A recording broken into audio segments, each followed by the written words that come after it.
Peggy 18.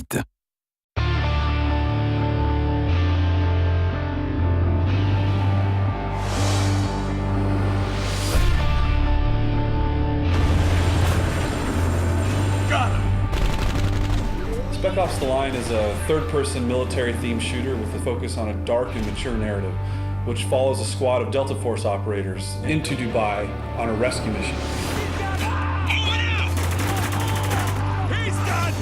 The setting of Dubai really influences the style of combat in Spec Ops: The Line. The unique architecture that's there does some really interesting things with our combat space. We draw a lot of inspiration of the way things were built there, like the scale is just really over the top. And as an art team, we use that to translate it into our game environment. So all the spacing is bigger, everything is a little bit more grand and spectacular. The city's been covered with millions of tons of sand. It really provides sort of a very new and fresh combat experience. One of the elements that's very interesting is the fact that you're quite often walking on what you perceive to be solid ground, but actually you may be walking on a dune that's covering a 30-story skyscraper. During combat, you have to constantly be thinking about where you're standing and where you're located, and you may even tumble through a skylight in a building into an entombed space that's been covered by sand. Throughout the game, the player encounters opportunities to leverage the power of the sand to help him basically to kill enemies or open new pathways. Basically see sand piled up behind a window, and you shoot the window and sand comes pouring out.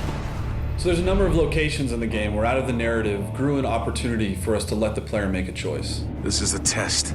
Yes, it is. The civilian on the right stole water. A capital offense. The soldier on the left was sent to apprehend him, which he did, killing the man's family in the process. So these are not binary choose A to do the good thing or choose B to do the bad thing types of choices that are presented to the player.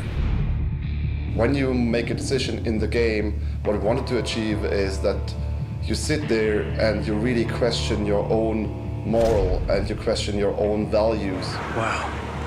What happens in Dubai stays in Dubai. After a battle in Spec Ops: The Line, there's rarely a situation where all of the enemies are dead. They're typically laying on the battlefield, bleeding out in horrific pain and agony. The player can choose to react to that in a number of ways, and one of the ways that he can do that is by utilizing executions and executing those enemies.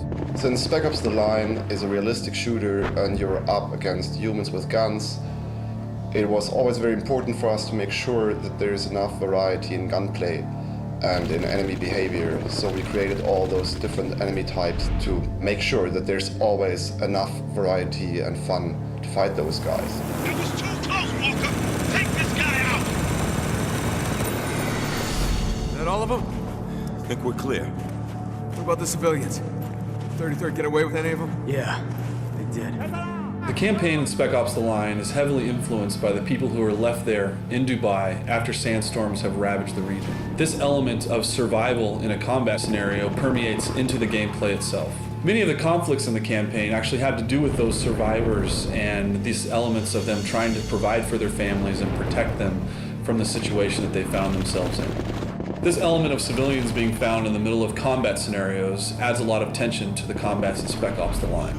The CIA doesn't start when it can't finish. Well, now's the time to prove it, because I'm not telling you shit. No! What the hell? What we wanted to achieve was that the player really not only makes his decisions as the character, but also as himself, as a person, as the human in front of the console. We hope that this invites players to think about what wartime scenarios are really like for the people that are trapped within their confines.